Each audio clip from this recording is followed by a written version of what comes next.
નમસ્કાર, ઇન્ડિયા 89 માં હું વિશાલ મહેતા આપનું સ્વાગત કરું છું। સમાચારની શરૂઆત કરીએ।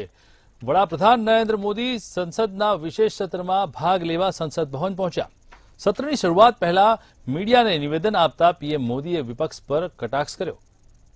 આ તમામને લઈને ક્યાંક ને ક્યાંક વિશેલ પીએમ મોદી સંસદ ભવનથી બોલ્યા। પીએમ મોદીએ કહ્યું, તમને રડવાનો ઘણો સમય મળશે। पीएम मोदीए तमाम सांसदों ने विनती करी। पीएम मोदीए કહ્યું, સંસદનું વિશેષ સત્ર નાનું પણ ઐતિહાસિક। આજથી સંસદનું વિશેષ સત્ર શરૂ થવા જઈ રહ્યું છે। આ પ્રસંગે વડાપ્રધાન નરેન્દ્ર મોદી સંસદ ભવન પહોંચ્યા હતા। વિશેષ સત્ર શરૂ થતા પહેલા મીડિયાને સંબોધિત કરતી વેળાએ પીએમ મોદીએ ચંદ્રયાન 3 અને G20 ની સફળતાનો ઉલ્લેખ કર્યો હતો। વડાપ્રધાન નરેન્દ્ર મોદી સંસદના વિશેષ સત્રમાં ભાગ લેવા સંસદ ભવન પહોંચ્યા છે। સત્રની શરૂઆત પહેલા મીડિયાને નિવેદન આપતા પીએમ મોદીએ વિપક્ષ પર કટાક્ષ કર્યો હતો। તેમણે કહ્યું, આ સત્ર ઐતિહાસિક નિર્ણયો લેવા જઈ રહ્યું છે। રડવાનો સમય પુષ્કળ હશે। તેમણે તમામ સાંસદોને સત્રમાં ઉત્સાહ સાથે ભાગ લેવાની અપીલ પણ કરી હતી। ये छोटा सत्र है, ज्यादा से ज्यादा समय उनका मिले, उमंग और उत्साह के वातावरण में मिले। रोने धोने के लिए बहुत समय होता है, करते रहिए।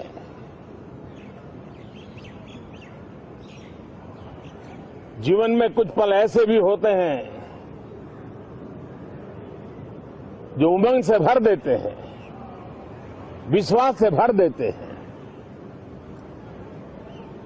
मैं छोटे सत्र को उस रूप में देखता। સત્રમાં ભાગ લેતા પહેલા પીએમ મોદીએ કહ્યું, હું તમામ સાંસદોને વિનંતી કરું છું કે આ એક નાનું સત્ર છે, તેમને વધુમાં વધુ સમય મળવો જોઈએ, ઉત્સાહ અને ઉત્સાહના વાતાવરણમાં મળવું જોઈએ। રડવાનો ઘણો સમય છે, કરતા રહો। સંસદનું 5 દિવસનું વિશેષ સત્ર આજે એટલે કે 18 સપ્ટેમ્બરથી શરૂ થવાનું છે અને 22 સપ્ટેમ્બરના રોજ સમાપ્ત થશે। સંસદના વિશેષ સત્ર દરમિયાન લગભગ 8 બિલો વિચારણા અને પસાર કરવા માટે સૂચિબદ્ધ કરવામાં આવ્યા છે। આ સત્રમાં સંસદની 75 વર્ષની સફર પર પણ ચર્ચા થશે તેમજ સંસદની નવી ઇમારતમાં પ્રથમ વખત ગૃહની કાર્યવાહી થશે। બ્યુરો રિપોર્ટ, મંતવ્ય ન્યૂઝ। જે સમાચાર સામે આવી રહ્યા છે, જે રીતે ખાસ કરીને વડાપ્રધાન નરેન્દ્ર મોદી જેને લઈને અત્યારે હાલમાં જૂની સંસદમાં જે રીતે છેલ્લા દિવસે વૈજ્ઞાનિકોને નમન અને અભિનંદન કર્યા છે। જૂની સંસદમાં છેલ્લા દિવસને લઈને 19 સપ્ટેમ્બરથી સંસદની કાર્યવાહી, જેમાં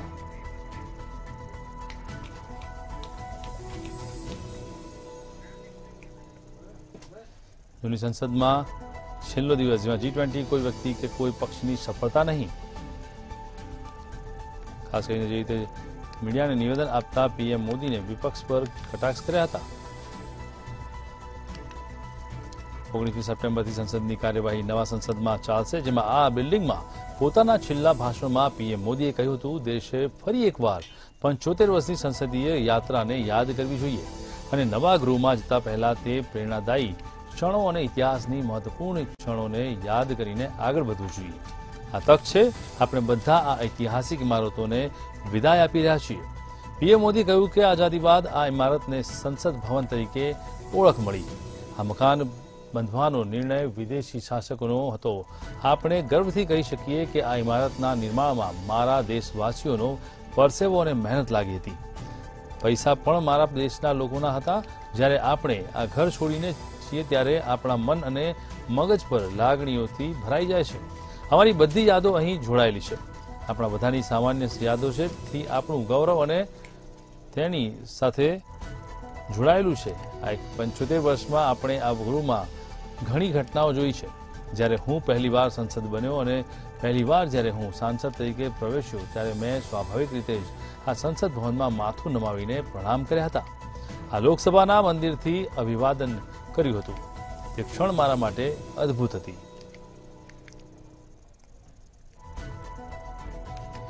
माननीय अध्यक्ष जी, देश की 75 वर्षों की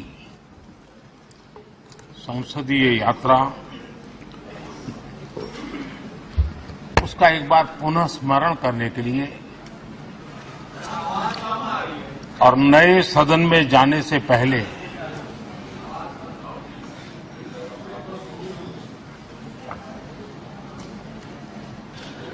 उन प्रेरक पलों को, इतिहास की महत्वपूर्ण घड़ी को स्मरण करते हुए आगे बढ़ने का ये अवसर है। हम सब इस ऐतिहासिक भवन से विदा ले रहे हैं।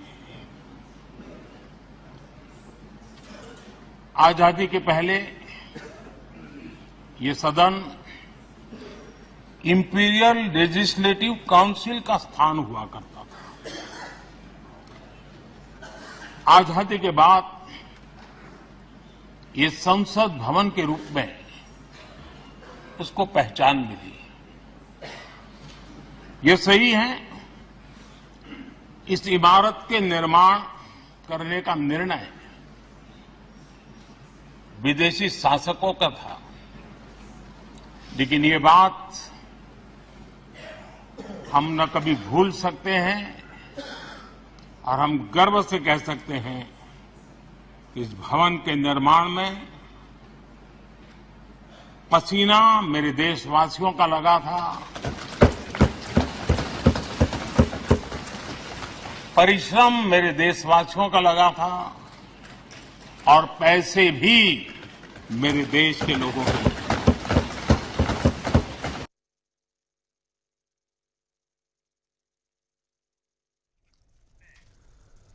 તો કર્ણાટકમાં જાન્યુઆરી બાદ સિદ્ધારમૈયાની સરકાર નહીં ચાલે તેવા આક્ષેપો કરવામાં આવી રહ્યા છે। ભાજપના ધારાસભ્ય બાસનગોડા આર પાટીલે આવો દાવો કર્યો છે। તો જોઈએ સમગ્ર વિગત આ ખાસ અહેવાલમાં। સરકારમાં બધું બરાબર નથી ચાલી રહ્યું તેવા અનેક દાવાઓ કરવામાં આવી રહ્યા છે। સિદ્ધારમૈયા સરકાર જાન્યુઆરી બાદ નહીં ચાલે તેવી વાતો પણ કરવામાં આવી રહી છે। ત્યારે ભાજપના ધારાસભ્ય બાસનગોડા આર પાટીલ દ્વારા આવા અનેક દાવાઓ કરવામાં આવી રહ્યા છે। બાસનગોડાએ કહ્યું છે કે કોંગ્રેસના 45 જેટલા લોકો તેમની પાર્ટીના સંપર્કમાં છે। તેમણે એમ પણ કહ્યું છે કે જ્યારે અમે જ સીએમ બનવાના છીએ તો વિપક્ષ નેતાની નિમણૂક શા માટે કરવી જોઈએ। માનસગોડા આર પાટીલે કહ્યું છે કે કોંગ્રેસ સરકારે બીકે હરિપ્રસાદને વિશિષ્ટતાને મહત્વ ન અપાતા તેમનામાં દુઃખ થઈ રહ્યું છે। ત્યારે બીકે હરિપ્રસાદે સિદ્ધારમૈયા વિશે શું કહ્યું તે તેમનો આંતરિક મામલો છે, પરંતુ આ તમામ ઘટના પરથી એવું લાગી રહ્યું છે કે જાન્યુઆરી બાદ આ સરકાર નહીં ચાલે। 45 લોકો અમારા સંપર્કમાં છે। આપણે વિપક્ષી નેતાની ચિંતા શા માટે કરવી જોઈએ જ્યારે અમે જ મુખ્યમંત્રી બનવાના છીએ। કોંગ્રેસના વરિષ્ઠ નેતા બીકે હરિપ્રસાદ સિદ્ધારમૈયા સરકારની કેબિનેટમાં સ્થાન નથી મળ્યું, જેના કારણે બીકે હરિપ્રસાદ નારાજ હોવાનું કહેવામાં આવી રહ્યું છે। હવે તેમણે રાજ્યવ્યાપી પ્રવાસ શરૂ કર્યો છે, જેમાં તેઓ ઓબીસી સમુદાય સાથે બેઠકો કરી રહ્યા છે અને રેલીઓ પણ કરી રહ્યા છે। ત્યારે બેઠક દરમિયાન હરિપ્રસાદ ખુલ્લેઆમ સીએમ સિદ્ધારમૈયાને વિરુદ્ધ નિવેદનો પણ આપી રહ્યા છે। પ્રાપ્ત માહિતી પ્રમાણે સીએમ સિદ્ધારમૈયાએ આ અંગે પાર્ટી પ્રભારી રણદીપ સુરજેવાલાને પણ ફરિયાદ કરી છે અને કાર્યવાહી કરવાની પણ માંગ ઉઠાવી છે। બીજી તરફ કર્ણાટક કોંગ્રેસમાં વધુ 3 ડેપ્યુટી સીએમ બનાવવાની પણ માંગ ઉઠવા પામી રહી છે। ત્યારે કોંગ્રેસના એક નેતાએ હાલમાં જ એસસી અને એસટી કેટેગરી, લઘુમતી કેટેગરી અને વીરશૈવ લિંગાયત સમુદાયમાંથી એક નેતાઓને ડેપ્યુટી સીએમ બનાવવાની માંગ કરી છે। આ માંગ આગામી લોકસભા ચૂંટણીને ધ્યાનમાં રાખી અને કરવામાં આવી રહી છે। ત્યારે સીએમ પદને લઈ અને સિદ્ધારમૈયા અને ડીકે શિવકુમાર વચ્ચે પણ તણાવ જોવા મળી રહ્યો હતો। જો કે બાદમાં ડીકે શિવકુમાર ડેપ્યુટી સીએમ બનવા માટે સંમત પણ થયા હતા। ત્યારે ડીકે શિવકુમારે અન્ય કોઈને ડેપ્યુટી સીએમ ન બનાવવાની પણ માંગ કરી હતી। હવે વધુ 3 ડેપ્યુટી સીએમ બનાવવાની માંગ ડીકે શિવકુમારની મુશ્કેલીમાં વધારો કરી શકે છે। બ્યુરો રિપોર્ટ, મંતવ્ય ન્યૂઝ।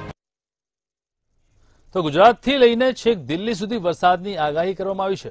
દેશના અનેક રાજ્યોમાં રેડ એલર્ટ જાહેર કરાયું છે। તો શું છે વરસાદની સ્થિતિ, જોઈએ આ અહેવાલમાં। દેશના વિવિધ રાજ્યોમાં વરસાદની સંભાવના। દેશના અનેક રાજ્યોમાં રેડ એલર્ટ જાહેર। આજે ગુજરાતમાં રેડ એલર્ટ, ભારે વરસાદની આગાહી। મધ્યપ્રદેશના 20 થી વધુ જિલ્લાઓમાં ભારે વરસાદ। ભારે વરસાદને કારણે સ્થિતિ વણસી।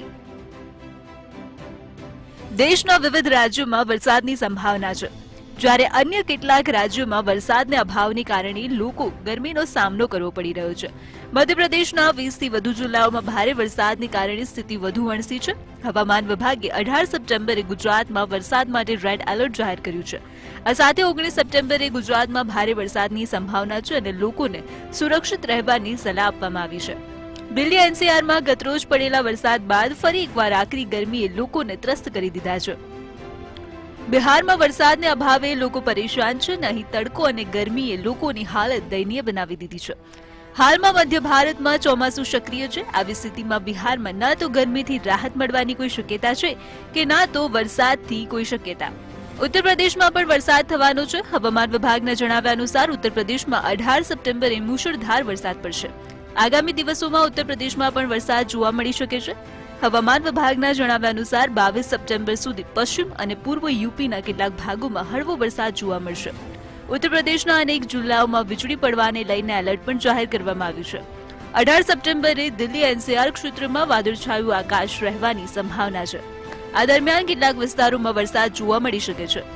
18 સપ્ટેમ્બરે રાજધાની દિલ્હી સહિત હિમાચલ પ્રદેશ, પંજાબ અને હરિયાણામાં ભારે વરસાદની સંભાવના છે. આજે દિલ્હી એનસીઆરમાં મહત્તમ તાપમાન 33 ડિગ્રી અને લઘુત્તમ તાપમાન 25 ડિગ્રી સેલ્સિયસની વચ્ચે રહેવાની શક્યતા છે.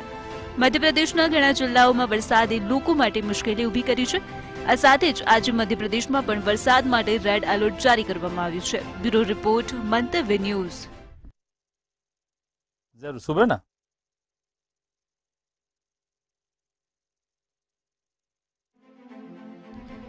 દેશના વિવિધ રાજ્યોમાં રાજસ્થાન અને ગુજરાતમાં ભારે વરસાદ પડવાના કારણે રેલ વિભાગ દ્વારા અનેક ટ્રેનો રદ કરવામાં આવી છે. જ્યારે અમુક ટ્રેનને આંશિક રીતે રદ કરાઈ છે, જેના કારણે ટ્રેનની મુસાફરી કરનારા માટે મુશ્કેલી ઊભી થઈ રહી છે. વરસાદને કારણે ક્યાંક સ્થિતિ કથળતી હોય તેવું લાગી રહ્યું છે. શું છે સમગ્ર માહિતી, જોઈએ આ ખાસ અહેવાલમાં. ભારે વરસાદને કારણે રાજસ્થાન જતી અને આવતી ઘણી ટ્રેનોને અસર થઈ છે. ઘણી ટ્રેનો રદ કરવામાં પણ આવી છે અને કેટલીક આંશિક રીતે રદ કરવામાં આવી છે. તેની અસર અહીંના મુસાફરો પર પણ જોવા મળી રહી છે. ઉત્તર પશ્ચિમ રેલવેના મુખ્ય જનસંપર્ક અધિકારી કેપ્ટન શશી કિરણે જણાવ્યું છે કે ઉત્તર પશ્ચિમ રેલવે પર ચાલતી ઘણી ટ્રેનોને અસર થઈ છે. તેની પાછળનું કારણ પશ્ચિમ રેલવેના બરોડા ડિવિઝનમાં ભરૂચ અંકલેશ્વર રેલવે સેક્શન વચ્ચેના બ્રિજ નંબર 502 પર પાણીનું સ્તર ખતરાના નિશાન પર પહોંચી ગયું છે, જેને કારણે રેલ વ્યવહારને અસર થશે. ટ્રેન નંબર 12989 દાદર અજમેર ટ્રેન સેવા 18મી સપ્ટેમ્બરે દાદરને બદલે અમદાવાદથી ઉપડશે. એટલે કે આ ટ્રેન સેવા દાદર અમદાવાદ વચ્ચે આંશિક રીતે રદ રહેશે. રાજસ્થાનથી જતી ઘણી ટ્રેનો રદ કરવામાં આવી છે. ટ્રેન નંબર 20476 ની જેમ પુણે બિકાનેર ટ્રેન સેવા 19 સપ્ટેમ્બરે રદ રહેશે. Train number 22473 Bikaner Bandra terminus train સેવા 18 સપ્ટેમ્બરે રદ રહેશે. Train number 22474 Bandra terminus Bikaner train સેવા 19 સપ્ટેમ્બરે રદ રહેશે. ટ્રેન નંબર 20483 ભગત કી કોઠી દાદર ટ્રેન સેવા 18 સપ્ટેમ્બરે રદ રહેશે. ટ્રેન નંબર 20484 દાદર ભગત કી કોફી ટ્રેન સેવા 19 સપ્ટેમ્બરે રદ રહેશે. જ્યારે આ ટ્રેનો આંશિક રીતે રદ કરવામાં આવશે. ટ્રેન નંબર 14707 બિકાનેર દાદર એક્સપ્રેસ 18 સપ્ટેમ્બરે બિકાનેરથી રવાના થઈ છે. તે ટ્રેન સેવા મેડતા રોડ સુધી ચલાવવામાં આવી છે, એટલે કે આ ટ્રેન સેવા મેડતા રોડ દાદર સ્ટેશનો વચ્ચે આંશિક રીતે રદ રહેશે. Train number 20475 Bikaner Pune train સેવા જે 18મી સપ્ટેમ્બરે બિકાનેરથી ઉપડી છે, તે જોધપુર સુધી ચાલશે. એટલે કે આ ટ્રેન સેવા જોધપુર પુણે સ્ટેશન વચ્ચે આંશિક રીતે રદ કરવામાં આવશે. આ ટ્રેનોના સંચાલનને અસર થઈ છે, જેને કારણે રાજસ્થાનથી જતી ટ્રેનના મુસાફરોએ પણ તેમની ટિકિટ કેન્સલ કરવી પડશે. ભારે વરસાદની સ્થિતિ હજુ યથાવત છે. ટ્રેનોના સંચાલન પર પણ તેની અસર હજુ થોડા દિવસ સુધી જોવા મળી શકે છે. બ્યુરો રિપોર્ટ, મંતવ્ય ન્યૂઝ. તો સમુદ્રમાં ચાલબાજ ચીને પટકવાની ભારત તૈયારી કરી રહ્યું છે. 175 વોરશિપની એન્ટ્રી જણાવે છે કે નૌસેનાનો પ્લાન. આ અમારા માટે ખાસ અહેવાલ છે. સમુદ્રમાં ચાલબાજ ચીનને પટકવાની તૈયારીમાં ભારતના 175 વોરશિપની એન્ટ્રી. ભારત અને ચીન વચ્ચે જમીની સરહદ પર નહીં પરંતુ સમુદ્રમાં પણ સંઘર્ષ. ભારત અને ચીન વચ્ચે હિન્દ મહાસાગર ક્ષેત્રમાં સ્પર્ધા. ભારતીય નેવીએ 68 યુદ્ધ જહાજો અને અન્ય જહાજોનો ઓર્ડર આપ્યો. 2035 સુધીમાં નૌકાદળમાં 175 યુદ્ધ જહાજોનો સમાવેશ કરવાનો લક્ષ્યાંક. ભારત અને ચીન વચ્ચે માત્ર જમીની સરહદ નહીં પરંતુ હવે તો પર સમુદ્રમાં પણ સંઘર્ષની સ્થિતિ છે। વાત જાણે એમ છે કે બંને દેશો વચ્ચે હિન્દ મહાસાગર ક્ષેત્રમાં સ્પર્ધા જામી છે। આ વાતને ધ્યાનમાં રાખી અને ભારત પોતાની નૌકાદળને મજબૂત બનાવવામાં વ્યસ્ત છે। ભારતીય નેવીએ 68 યુદ્ધ જહાજો અને જહાજોનો ઓર્ડર પણ આપ્યો છે। તેમની કુલ કિંમત 2 લાખ કરોડ રૂપિયા છે।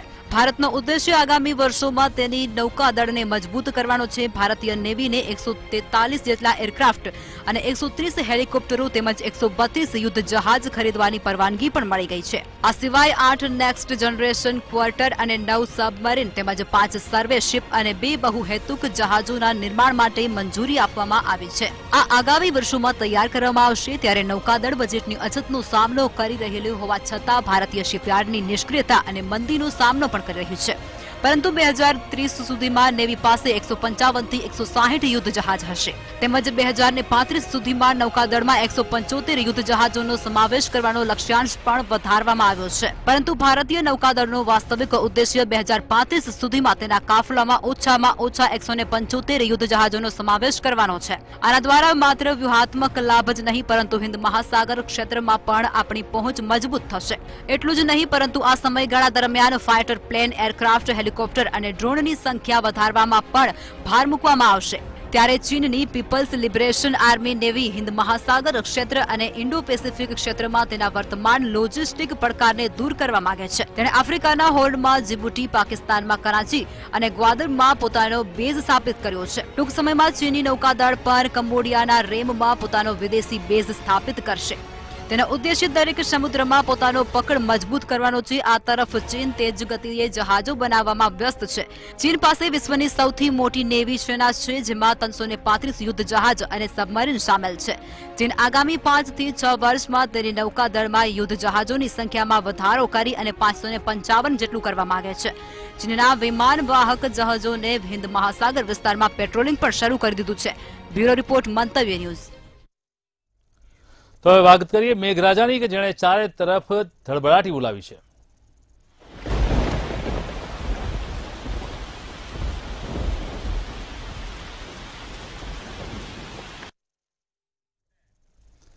મહત્વપૂર્ણ બ્રેકિંગ ન્યૂઝ આવી રહ્યા છે।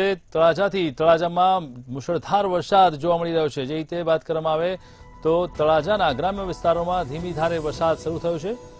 સાથે જ જે રીતે વાત કરીએ તો લાંબા સમય બાદ વરસાદની એન્ટ્રી થતા લોકોમાં ખુશીનો માહોલ જોવા મળી રહ્યો છે।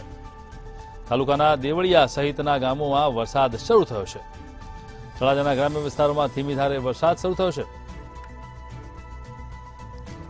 તળાજાના ગ્રામ્ય વિસ્તારોમાં ધીમી ધારે વરસાદ જેના કારણે ખેડૂતોમાં ખુશીનો માહોલ જોવા મળી રહ્યો છે। ધીમી ધારે વરસાદ શરૂ થતા ખેડૂતોમાં આશા બંધાણી છે। જે રીતે રવિ પાકને લઈને ક્યાંક ને ક્યાંક નુકસાન જતું હતું તેને લઈને એક આશાનું કિરણ જાગ્યું છે। તળાજામાં ધીમી ધારે વરસાદ શરૂ થતા ખેડૂતોમાં ક્યાંક ને ક્યાંક ખુશીનો માહોલ। ચોતરફ લીલોતરી જોવા મળી રહી છે અને વાતાવરણમાં ઠંડક પ્રસરી છે। લાંબા સમય દરમિયાન પંથકમાં વરસાદનું આગમન થયું છે।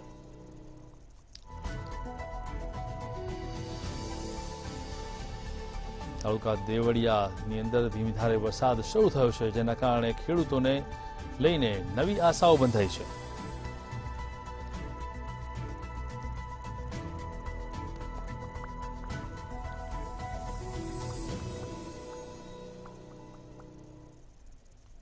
તાલુકા દેવળિયા સહિતના ગામોમાં વરસાદનું આગમન થયું છે। ધીમી ધારે વરસાદ શરૂ થતા ચારે તરફ લીલોતરી છવાઈ ગઈ છે અને સાથે જ જે રીતે રવિ પાકને લઈને ખેડૂત ચિંતામાં હતા તેની અંદર આશાનું નવું કિરણ બંધાયું છે।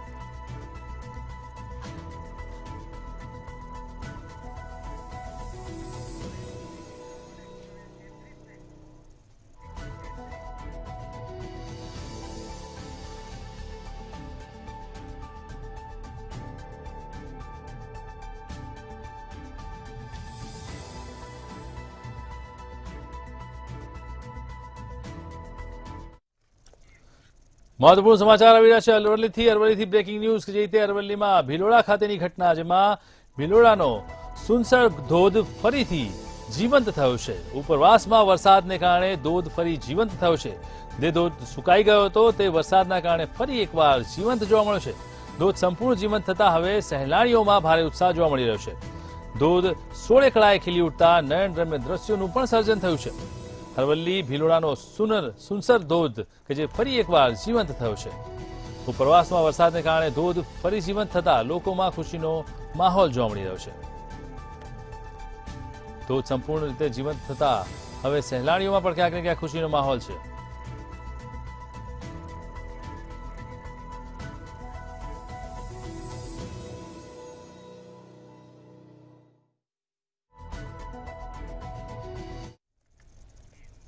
તો વાત કરી જે રીતે બ્રેકિંગ ન્યૂઝ આવી રહ્યા છે ખેડાથી. ખેડાની શેરડી નદીની અંદર અત્યારે હાલમાં શેરડી નદીમાં પાણીની ભારે આવક થઈ રહી છે. ઉપરવાસમાં વરસાદ તો ગુજરાતમાં બી વરસાદ છે તેને લઈને ખેડા માતર રોડ ઉપરનો શેરડી નદીનો વિસ્તાર છે તેમાં પાણીની ભારે આવક જોવા મળી રહી છે. શેરડી નદી બંને કાંઠે વહેતી જોવા મળી રહી છે. નદિયાળ સાથે ડાકોર રોડ પર પણ ક્યાંક ને ક્યાંક વરસાદી માહોલ છે. પોલીસ દ્વારા બેરિકેડ મારીને બંધ કરવામાં આવ્યા છે. જે બ્રિજ બંધ કરાતા વરસાદને લઈ વહીવટી તંત્ર એલર્ટ મોડમાં આવી ગયું છે અને સાથે જ ભારે વરસાદના કારણે નદીમાં પાણી આવી રહ્યું છે. શેરડી નદી બંને કાંઠે વહેતી જોવા મળી છે જેના કારણે તંત્ર પણ સક્રિય મોડમાં જોવા મળી રહ્યું છે.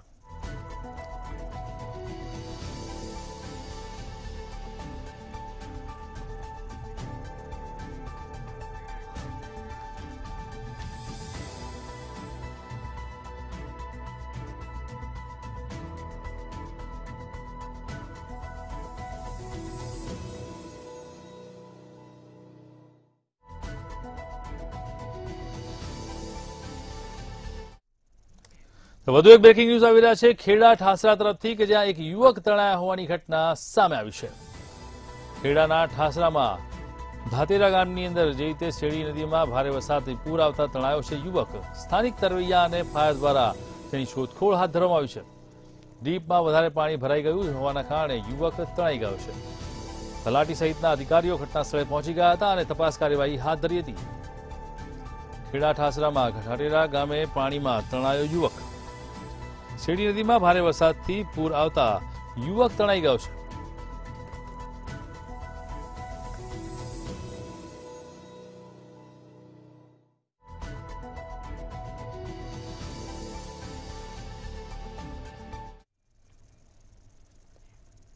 તો બ્રેકિંગ ન્યૂઝ આવી રહ્યા છે ખેડા તરફથી.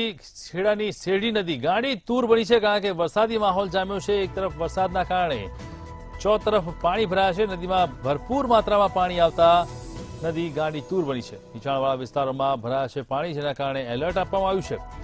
બળિયાદેવના મંદિર પાસે 4 લોકો ફસાયા હોવાની ઘટના પણ સામે આવી છે. ધારાસભ્ય કલ્પેશ પરમાર ઘટનાસ્થળ પર દોડી આવ્યા હતા અને તાત્કાલિક તપાસ કાર્યવાહી હાથ ધરી હતી. ફાયર બ્રિગેડના જવાનો દ્વારા 4 લોકોનું રેસ્ક્યુ કરવામાં આવ્યું છે. નદી કાંઠાના વિસ્તારોમાં જ જવા માટે ધારાસભ્યો દ્વારા ક્યાંક ને ક્યાંક સૂચના આપવામાં આવી છે કે નીચાણવાળા વિસ્તારોમાં પાણી ભરાયા હોવાના કારણે લોકો સાવચેત રહે.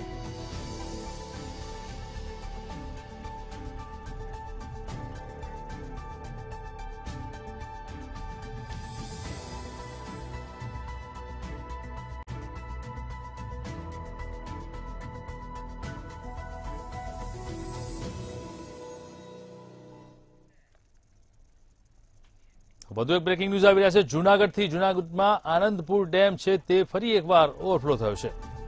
આનંદપુર ડેમ કે જે બીજી વખત ઓવરફ્લો થયો છે. ડેમ ઓવરફ્લો થતા ઓજત નદી બની છે ગાંડી તૂર. નીચાણવાળા વિસ્તારોને કરાયા છે સાવચેત કારણ કે નદી બંને કાંઠે વહી રહી છે અને પાણીનું પ્રમાણ સતત વધી રહ્યું છે. ત્યારે નદીના પટમાં રહેતા લોકોને ખાસ સાવચેત કરવામાં આવ્યા છે. નાગલપુર આનંદપુરની નજીકની આ ઘટના છે કે જ્યાં આનંદપુર ડેમ બીજી વખત ઓવરફ્લો થતા ઓજત નદી ગાંડી તૂર થઈ છે. આ જોઈ રહ્યા છો દ્રશ્યો કે જે રીતે ઓજત નદીની અંદર પાણી ભરાયા છે. નીચાણવાળા વિસ્તારોની ખાસ એલર્ટ આપવામાં આવ્યું છે અને તમામ લોકોને સાવચેત રહેવા માટેની પણ સૂચના કરવામાં આવી છે.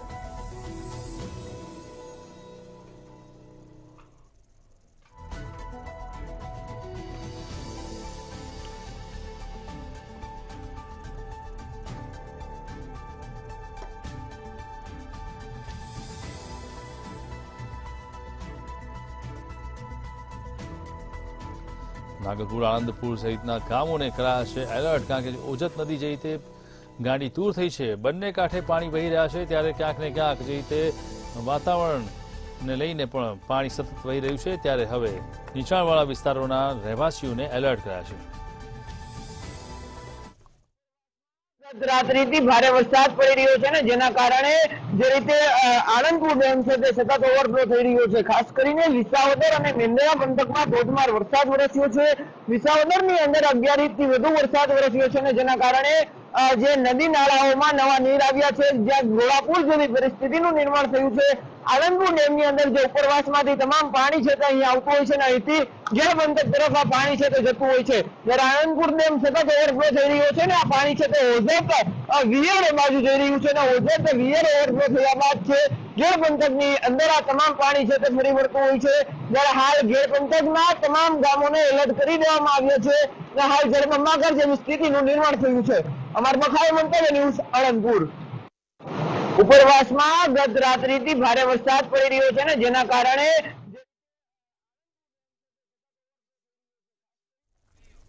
વધુ એક બ્રેકિંગ ન્યૂઝ આવી રહ્યા છે કચ્છ તરફથી. કચ્છના રાપરમાં જે રીતે વરસાદી વાતાવરણ જામ્યું છે, ગાજવીજ સાથે વરસાદ શરૂ થયો છે. કચ્છના રાપર સહિત અન્ય વિસ્તારોની અંદર વરસાદી વાતાવરણ. રાપરમાં રામવાવ, કણખોઈ, સુવઈમાં ભારે પવન સાથે વરસાદ શરૂ થયો છે. આડેસર, ભીમાસર અને સુઈ, ચિત્રોડા સાથે વરસાદી માહોલ. ખડીના ધોરાવીર, અમરાપરામાં પણ વરસાદી માહોલ છે. રાપરના રતનપર સહિતના તમામ ગામોમાં ધોધમાર વરસાદ જોવા મળી રહ્યો છે. વાગડ વિસ્તારમાં ખાબક્યો અંદાજે 1.5 ઇંચ વરસાદ, તો રામવાવ, કણખોઈ, સુવઈમાં પણ વરસાદ જોવા મળી રહ્યો છે. આડેસર, ભીમાસર, સુઈ, ચિત્રોડ અને બેડામાં પણ વરસાદ જોવા મળી રહ્યો છે. ખડીના ધોરાવીર, અમરાપરમાં ગાજવીજ સાથે વરસાદી વાતાવરણ જામ્યું છે. કચ્છના રાપર સહિત પંથકોમાં ગાજવીજ સાથે ભારે વરસાદ જોવા મળી રહ્યો છે.